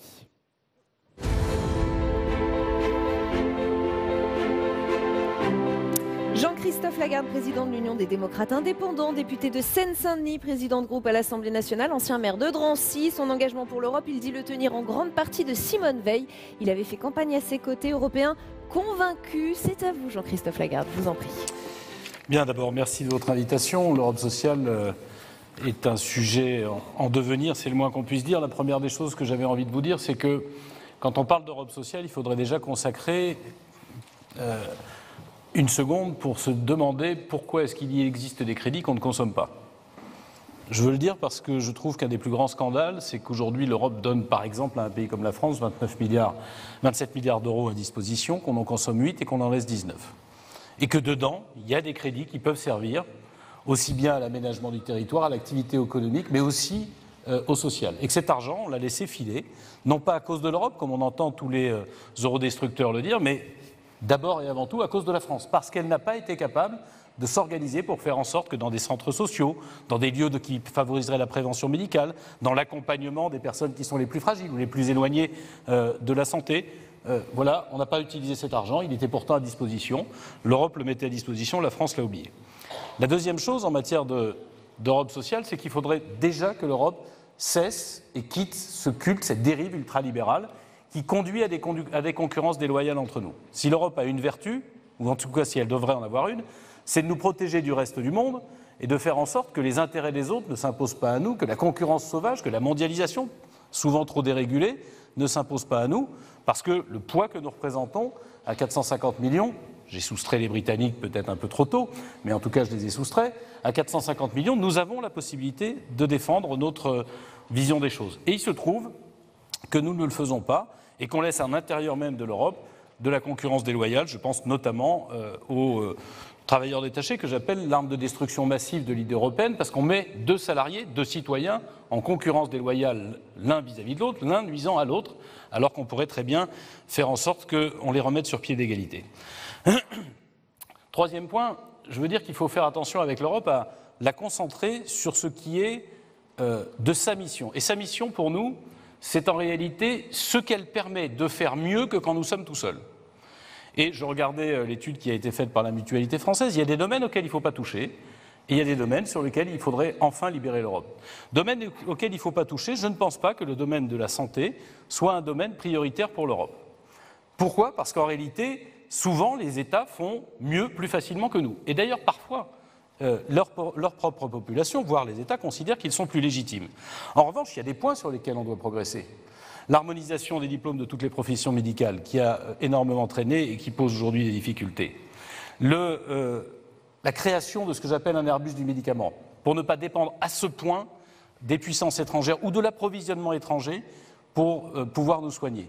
Aujourd'hui, si vous avez en Asie du Sud-Est une panne ou un problème sur une usine de fabrication de médicaments, vous risquez de vous retrouver avec une coupure de l'approvisionnement. Il y a déjà un quart des Français qui se sont retrouvés en rupture de médicaments, notamment parce que nous n'en fabriquons pas assez nous-mêmes, chez nous, et puis parce que notre autonomie, notre souveraineté sur nos propres molécules, notre recherche commune qui devrait exister et qui, hélas, aujourd'hui est évanescente, ne permet pas de le faire. Deuxième point, ce sont les vaccins. Voilà qu'on a créé un espace de circulation et on n'a pas créé un espace commun de vaccination. Chacun fait comme il l'entend, mais la maladie se transmet quel que soit votre passeport et par-delà les frontières. Il me semble que l'Europe devrait permettre d'harmoniser les politiques de vaccination. On a vu d'ailleurs dans certains pays repartir des maladies qu'on croyait disparues. Troisième point, la propriété de nos données, mais j'aurai peut-être l'occasion d'y revenir. La plus grande révolution médicale qui est devant nous, c'est en l'occurrence les algorithmes qui vont permettre de serrer un certain nombre de choses. Et nous devons être propriétaires de nos données pour qu'on n'en fasse pas n'importe quoi et que le citoyen soit consulté. En revanche, l'Europe est pleinement et 100% légitime lorsqu'elle s'occupe d'environnement lié à la santé. Parce que là, sur la qualité de l'air, sur les pesticides, sur la qualité de l'eau, elle est légitime et elle doit à la fois plus normer et plus aider. Je m'arrête puisque mon temps a été dépassé. Absolument, vous avez tout compris. Merci beaucoup Jean-Christophe Lagarde. Je vais vous poser une série de questions issues des consultations citoyennes et je voudrais des réponses simples. Oui, non, c'est un peu le jeu du oui-non. Vous êtes au Parlement européen, vous devez voter sur quel bouton vous appuyez. Voilà la règle. Vous avez déjà répondu à une partie des questions qu'on va vous poser, mais vous pouvez peut-être un peu plus les justifier. Rendre la vaccination obligatoire et harmoniser le calendrier au sein de l'Union européenne, c'est la première idée qui remonte des consultations citoyennes. Oui, non. Eh bien, les citoyens sont sages, c'est une évidence, oui. Je viens de dire que quand on a le même espace de circulation, on a le même espace de contamination, on doit donc avoir le même espace de protection. Et l'harmonisation de la vaccination en Europe me paraît une telle évidence qu'elle ne devrait pas faire débat, même au Parlement européen. Harmoniser la délivrance des titres et des études de profession de santé, c'est aussi une idée qui remonte des débats citoyens. Vous avez déjà dit oui, peut-être avez-vous envie de le justifier? Oh, là aussi, c'est une justification. Nous avons juste une difficulté, c'est que les salaires des professions médicales sont tellement inégaux en Europe qu'on risque en réalité aujourd'hui d'avoir un vide. On a déjà un vide dans certains pays dont les médecins sont partis ailleurs. Et comme par exemple un pays comme la France connaît des déserts médicaux, il attire des médecins étrangers qui manquent de leur pays. Il y aura peut-être à aller plus loin sur la régulation, la capacité de garantir à tout le monde d'avoir suffisamment de professions médicales pays par pays. Oui, j'ai vu que vous vous êtes exprimé pour la légalisation du cannabis en pointant des éventuels risques pour la santé publique, mais des gains en sécurité publique. Est-ce que vous confirmez cette position?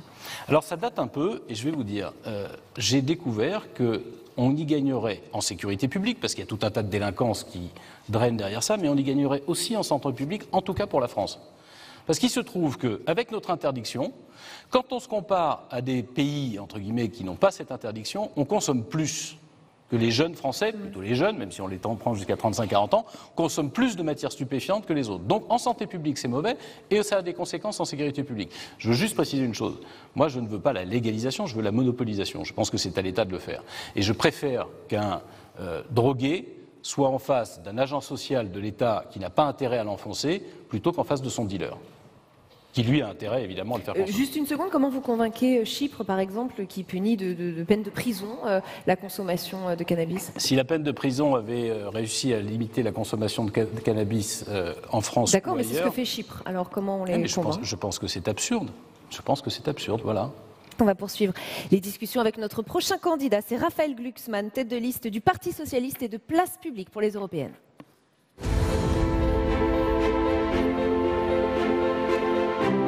Raphaël Glucksmann, cofondateur du parti Place publique, il a très vite et très souvent tenté de rassembler la gauche pour ces élections, en vain, auteur de plusieurs ouvrages. Son dernier essai s'intitule « Les enfants du vide ». Il y dénonce un néolibéralisme qui nous mènerait dans le mur. C'est à vous, Raphaël Glucksmann. Bonsoir à toutes et à tous. Enfin, un débat où on ne commencera pas par l'islam, l'immigration, l'identité, et on parlera d'Europe sociale. Nous sommes, nous le savons tous, à un tournant. Soit l'Europe devient plus qu'un marché et une monnaie, Soit elle devient une puissance protectrice sociale, protectrice de l'écologie, soit elle se disloquera. Alors moi, je veux ce soir partager un message d'espoir. Je pense que c'est précisément ce spectre de la catastrophe qui va nous permettre le sursaut. J'aimerais citer un poète allemand qui s'appelle Hölderlin et qui dit « Là où croît le péril, croît aussi ceux qui sauvent. Là où grandit le péril, grandit aussi ceux qui sauvent. » Alors il faut interroger le péril. Vous savez tous, la France vit depuis 6 mois une crise sociale d'une ampleur sans précédent. Et c'est en interrogeant précisément le déclenchement de cette crise sociale qu'on peut trouver la réponse à nos questions. Ce mouvement des Gilets jaunes, il est né d'une mesure pseudo-écologique qui était complètement séparée de tout souci de justice sociale. Et c'est cette dissociation entre l'impératif écologique et la quête de la justice sociale qui a déclenché cette crise. Eh bien, c'est exactement l'inverse qu'il nous faut faire. Et c'est pourquoi, ce soir, moi, j'aimerais lier les deux. On ne peut plus penser l'un sans l'autre. Et d'ailleurs, votre consultation le montre, puisque les mesures sociales et de santé publique les plus plébiscitées sont des mesures écologiques. Alors, dans notre projet, je prendrai juste un exemple qui montre comment on lie le social, l'écologique et la santé. C'est une mesure qu'on porte qui est le grand plan européen de rénovation thermique des bâtiments et des logements. C'est un enjeu écologique car le bâtiment représente 1/4 des émissions de gaz à effet de serre. C'est un enjeu de pouvoir d'achat, un enjeu social, parce que la rénovation thermique des logements mal isolés permettrait à chaque ménage d'économiser entre 500 et 1 000 euros par an. Et c'est un enjeu de santé publique, parce que ces familles qui ne se chauffent plus ou qui se chauffent mal tombent malades. Et la Fondation Abbé Pierre a calculé que pour 1 euro investi dans la rénovation thermique, eh bien, on économisait 42 centimes en dépenses de santé. Ce grand plan, on entend le financer avec le pacte Finance-Climat, porté par M. Larouturou, qui est un des de mes colistiers, depuis des années et qui vise à mettre enfin la finance et la création monétaire au service de la transformation écologique et sociale de nos sociétés. Et nous, la philosophie qu'on porte est extrêmement claire. Nous voulons remplacer l'Europe du dumping par l'Europe de la mieux-disance sociale. On ne fait pas tout mieux qu'ailleurs en France.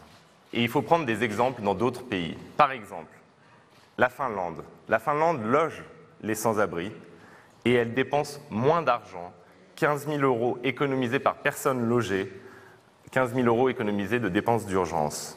On peut sortir les gens de la rue en dépensant moins d'argent. En France, autre exemple, le congé paternité est de 11 jours. En Espagne, il vient de passer à 8 semaines et il passera en 2021 à 16 semaines. Ou alors, on peut penser au vieillissement de la population, ce grand défi européen que connaissent absolument tous les pays de l'Union. L'Allemagne a su créer une nouvelle branche de la sécurité sociale. Et nous, en France, cela fait 15 ans qu'on en parle. Donc il faut que l'Union européenne soit le lieu où l'on s'inspire de ce qui se fait de mieux en Europe, et non plus un lieu qui nous tire vers le bas. Et c'est pour ça qu'on veut réorienter les fonds sociaux européens et les faire grandir vers cette expérimentation sociale positive.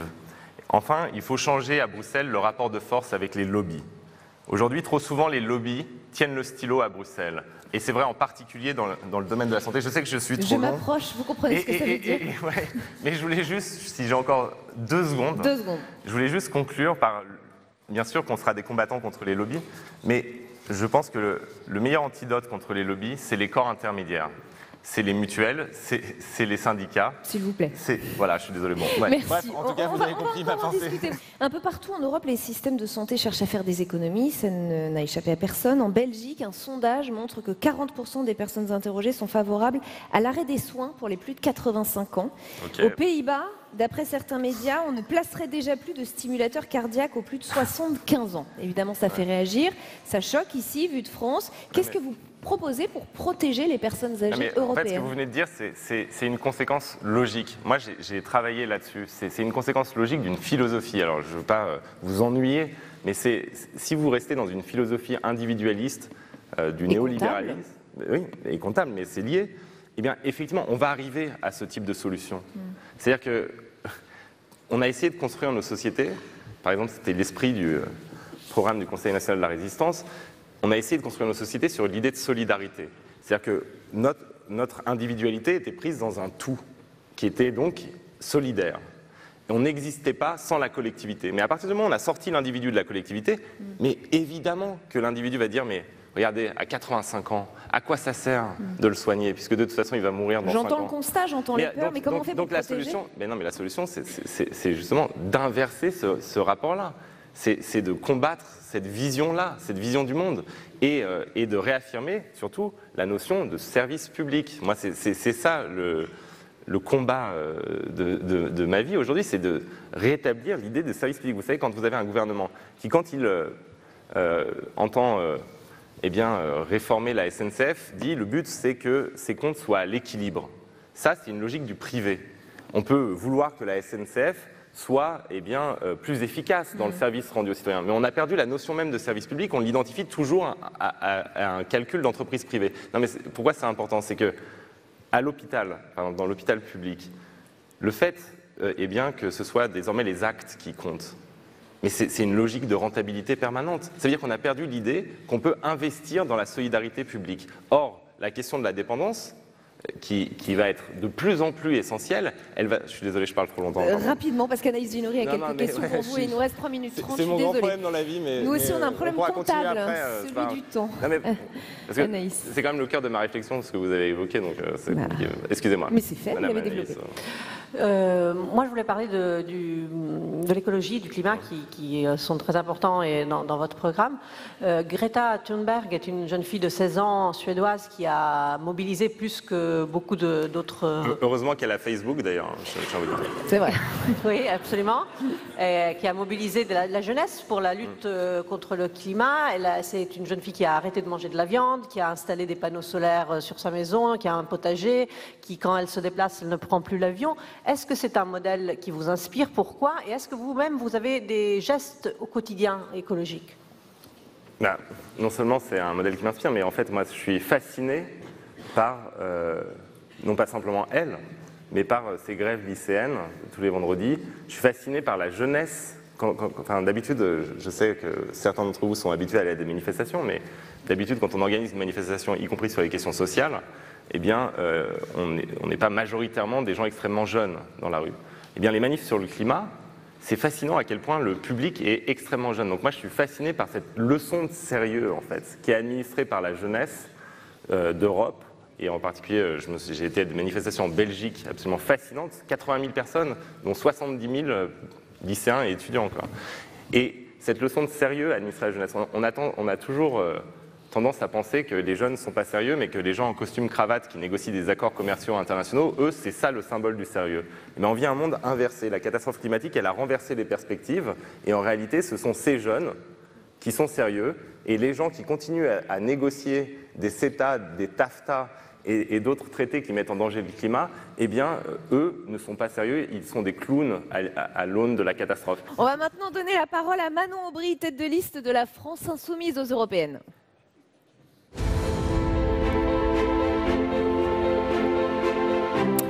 Manon Aubry, ancienne porte-parole de l'ONG Oxfam France sur les questions de lutte contre l'évasion fiscale et les inégalités, diplômée en affaires internationales et droits de l'homme, auteur de plusieurs rapports sur les inégalités et le partage des richesses. Manon Aubry, c'est à vous, vous avez 4 minutes. Bienvenue.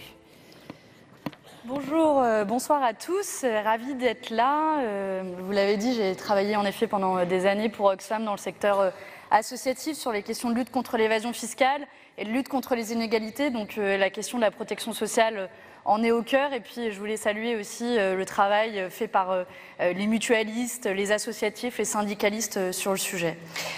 Moi je voulais commencer cette intervention en vous racontant une anecdote. Je reviens d'Amiens où j'étais en meeting hier et on a rencontré les salariés de Whirlpool et de Prima. Prima étant le sous-traitant de Whirlpool. On se souvient tous de l'histoire de Whirlpool à Amiens, puisque les candidats à la présidentielle s'y étaient précipités il y a à peine 2 ans pour annoncer sauver l'emploi face aux délocalisations annoncées de Whirlpool en Pologne. Et 2 ans plus tard, c'était l'occasion de revoir les salariés avec François Ruffin, qui les suit au quotidien et qui suit leur mésaventure malheureusement. Et on voit que 2 ans plus tard, les promesses faites n'ont pas été tenues. Et ce sont autant de vies brisées que j'ai vues face à moi, autant de gens qui souffrent de cette Europe sociale qui n'a pas tenu ses promesses.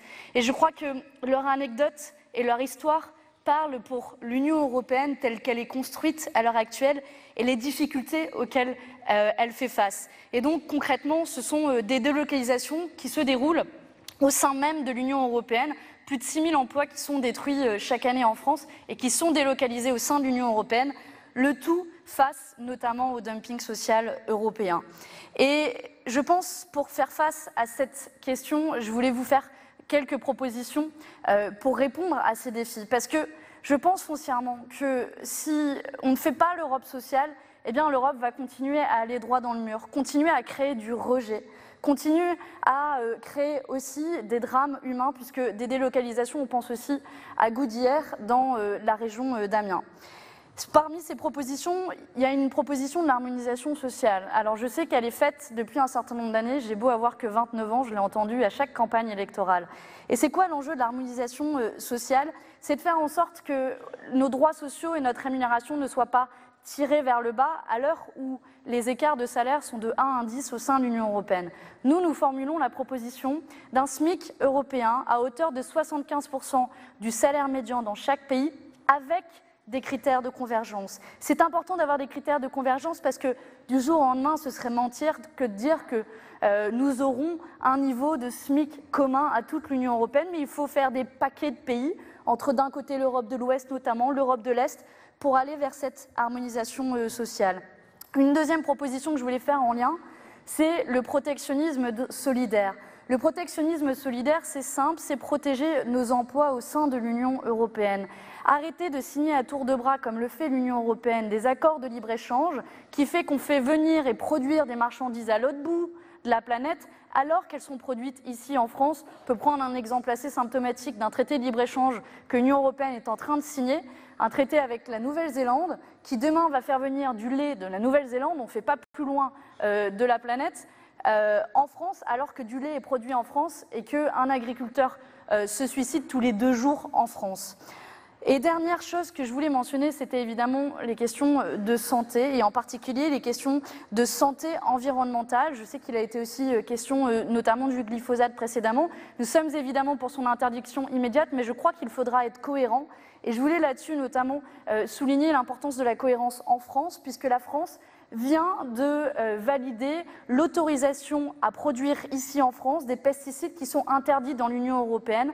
Et donc pour cela, il faut être cohérent et ne pas continuer à empoisonner le reste du monde. Et je finis juste à temps. Et on en a parlé avec Nathalie Loiseau, pas longtemps avant que vous arriviez. Merci Manon Aubry, je vous invite à nous rejoindre. Parmi vos propositions, il y a celle de reconnaître la fin de vie assistée dans toute l'Union. J'imagine que vous le savez, la Grèce, la Roumanie, la Croatie, la Pologne et d'autres punissent l'euthanasie parfois à des peines aussi lourdes qu'un homicide. Qu'est-ce qu'on fait? Comment on les convainc sur ce point? Les questions de bioéthique au niveau européen, c'est compliqué. Il y a aussi d'autres États qui l'autorisent, comme en Belgique notamment. Donc c'est toujours la question, est-ce qu'on fait l'Union européenne en faisant le moins disant ou en faisant le mieux disant? Et concrètement, c'est un petit peu comme l'IVG il y a quelques dizaines d'années. Certains pays l'autorisaient dans l'Union européenne et d'autres pas. On a aujourd'hui encore juste 3 États qui interdisent l'IVG. Et là, c'est la même question. Concrètement, ce qui se passe, c'est qu'en France, ce n'est pas autorisé. Et donc, les Français se rendent en Belgique. Donc, je pense qu'il faut harmoniser par le haut et qu'il faut discuter... par le haut, ça, c'est vous qui le dites, ce sont des questions extrêmement sensibles, bien de sûr, bioéthique, bien sûr, toucher à l'intime des gens. Je ne dis pas ici qu'il faut l'imposer aux autres États, mais ce dont on parle, c'est donner la possibilité à des personnes âgées de choisir leur fin de vie. Et je pense que dans un État comme le nôtre en France, où on parle de liberté, qui est inscrit au fronton de nos mairies, ça doit être et ça peut être un choix. Aujourd'hui, ce n'est pas un choix. Et donc, il faut encourager l'Union européenne à aller dans cette direction. Il y a tout le moins, il faudrait, je pense, montrer la voie en France. Votre parti veut... je cite la sortie des traités européens. Je sais que vous n'aimez pas qu'on dise Frexit, mais je ne vois pas quelle Union européenne il y a en dehors des traités européens. aujourd'hui. Comment est-ce qu'on peut faire l'Europe sociale en sortant des traités européens? Je vais vous dire et je vais vous répondre. C'est parce qu'on veut l'Europe sociale qu'on veut rompre avec ces traités européens. Pour bien comprendre ce dont il s'agit et ce que nous disons sur les traités européens, c'est que ces traités européens, à l'heure actuelle, tels qu'ils existent, posent des freins, des obstacles. Je vais au bout de ma démonstration parce qu'elle est importante. Posent des freins et des obstacles à la réalisation du projet politique que nous portons en matière sociale, puisque ça rend quasiment impossible l'harmonisation sociale, ça rend impossible l'harmonisation fiscale avec la règle de l'unanimité des États membres. On n'a pas le contrôle sur la politique monétaire, puisque la Banque centrale est indépendante. On ne peut pas faire de protectionnisme solidaire que j'évoquais pour mettre des taxes à nos frontières et arrêter de faire venir de l'autre bout de la planète des marchandises. Le libre-échange est inscrit dans l'ADN des traités. Bon, je pourrais continuer la suite des exemples qui posent les freins et les obstacles de ces traités européens actuels. Ce que nous disons, c'est que ces traités européens-là ne sont pas inscrits dans le marbre. D'ailleurs, sur les 20 dernières années, en moyenne, il y en a eu de nouveau tous les 5 ans. Donc que voulons-nous dire quand on dit sortie des traités européens actuels? Ce n'est pas dogmatique, c'est pragmatique pour mener cette politique concrètement. Nous disons aux autres États européens, nous vous proposons de renégocier ces traités européens pour faire l'Europe sur d'autres bases, et notamment sur une base de progrès social. On pourrait poser un SMIC européen dans le cadre de ces traités européens. C'est notre plan A. On va maintenant laisser la parole au dernier candidat invité dans Place de la Santé Europe. C'est Yannick Jadot, tête de liste Europe Écologie Les Verts à ces européennes.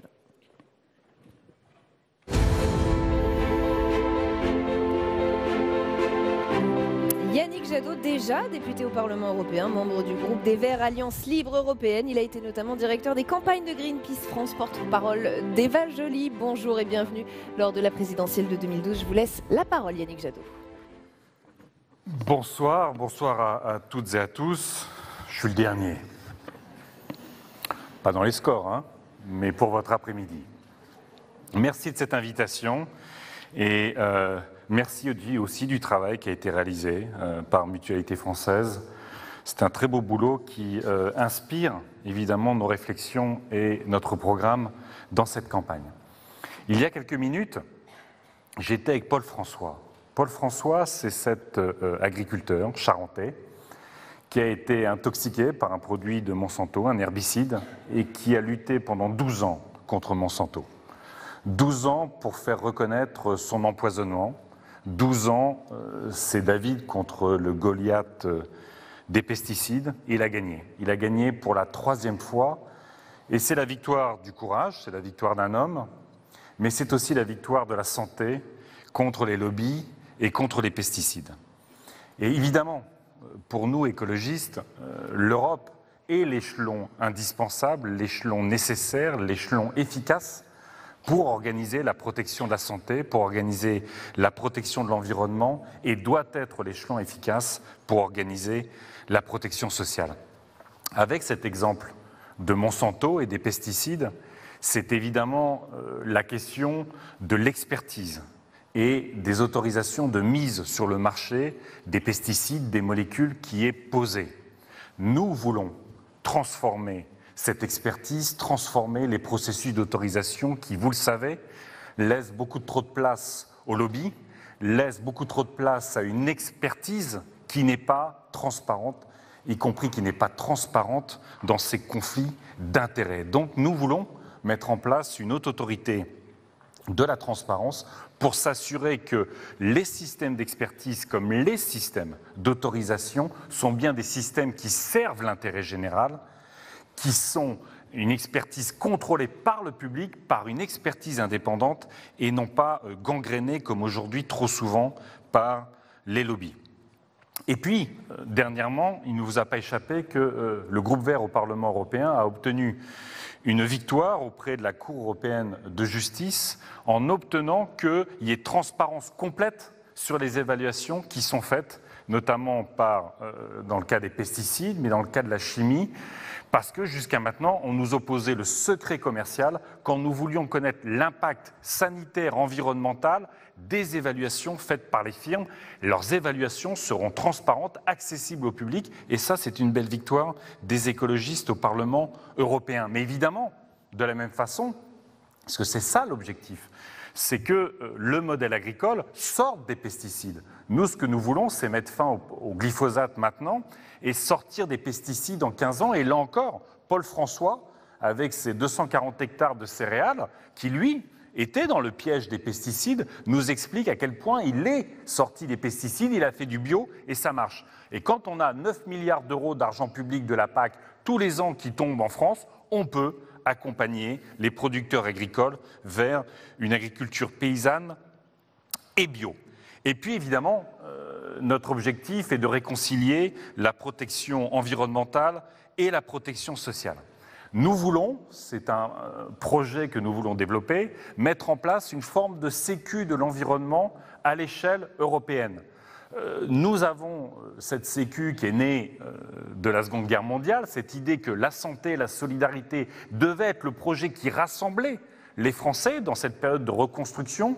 Eh bien, aujourd'hui, le grand défi, c'est la transition écologique. Donc, il nous faut une assurance sociale et environnementale pour les victimes des pesticides, pour les victimes des inondations, du dérèglement climatique ou de la pollution de l'air. Donc, il faut arriver à développer ça à l'échelle européenne, justement pour faire le lien. Rendre la vaccination obligatoire dans toute l'Union européenne, c'est une des idées qui remonte fortement. Comment vous voyez cela? Les mêmes vaccins, les mêmes calendriers pour tous les Européens, est-ce que vous êtes pour? Très bien, c'est une très bonne idée. On est aujourd'hui face à un grand défi qui est le défi de la responsabilité individuelle en matière de vaccins, mais qui doit être une responsabilité collective. Et donc, on ne choisit pas de se vacciner ou de pas de vacciner quand les autres, la santé des autres, la vie des autres est en danger. Donc, il y ait cette vision européenne de la vaccination, c'est une très bonne chose. Surtout, encore une fois, si elle s'accompagne, et ce sera une très bonne nouvelle, si elle s'accompagne de processus de décision en matière d'autorisation, en matière d'obligation, qui sont des processus transparents, dont on garantit qu'ils ne relèvent pas de la pression des lobbies, mais qu'ils relèvent bien de l'intérêt général. Vous ne parlez pas de pharmacovigilance, je n'ai pas entendu ce mot aujourd'hui. Vous m'avez posé la question sur la vaccination obligatoire, et je pense que c'est une bonne idée d'avoir un processus de vaccination obligatoire au niveau européen. Une réaction à ce sondage qui montre que les Européens font davantage confiance aux citoyens et aux ONG qu'à l'Union européenne en matière de santé et d'environnement. Vous êtes député européen depuis 10 ans, comment vous voyez ce chiffre? Ça vous est difficile d'entendre cela? Bien sûr, si vous voulez, quand vous êtes député européen, vous aimeriez être apprécié comme le sont les élus locaux, comme le sont les maires, et que les Européens reconnaissent en nous des acteurs de leur protection. Mais force est de constater que, notamment ces dernières années, les institutions européennes, dans l'ensemble, n'ont pas marqué suffisamment leur ambition en matière de protection de la santé, en matière de protection de l'environnement. Regardez cette question du glyphosate, qui a été un grand sujet européen des 2 dernières années. L'Europe, malheureusement, on a vu une agence de sécurité des aliments est prise en flagrant délit de plagiat de Monsanto à travers son agence allemande. On a vu des responsables politiques en permanence qui semblent davantage défendre les lobbies plutôt que la santé. Prenons simplement l'exemple français. Vous avez un président de la République qui, devant les élus ultramarins, conteste le lien entre la chlordécone et les cancers, alors que la Martinique, par exemple, est championne du monde, et ce n'est pas un titre qui lui fait plaisir, des cancers de la prostate, que ces îles sont absolument traumatisées par la chlordécone. Vous avez une ministre de la Santé qui repousse en permanence la perspective d'un fonds d'indemnisation des victimes des pesticides, remettant en cause les liens entre pesticides et santé. Donc vous avez là une fabrique du doute sur l'impact et la protection de la santé qui, évidemment, crée une défiance entre les citoyens et leurs élus. Mais je veux croire que dans cette campagne, on va pouvoir aussi revendiquer la crédibilité de notre combat sur la protection de la santé comme sur la protection de l'environnement. Et évidemment, puisque c'est le grand sujet, la question de la santé environnementale. C'est la fin de cette émission, fin de Place de la Santé Europe. Merci à tous de nous avoir suivis sur Public Sénat, sur les réseaux sociaux aussi de la Mutualité française. Merci à tous nos partenaires, je vais quand même les reciter. Courrier International, toute l'Europe, l'Association citoyenne Mouvement Européen France et avec le soutien du Parlement européen. Je vous dis à très bientôt sur Public Sénat. Très bonne soirée. C'était Place de la Santé Europe, le grand oral des candidats, avec le concours de la Mutualité française.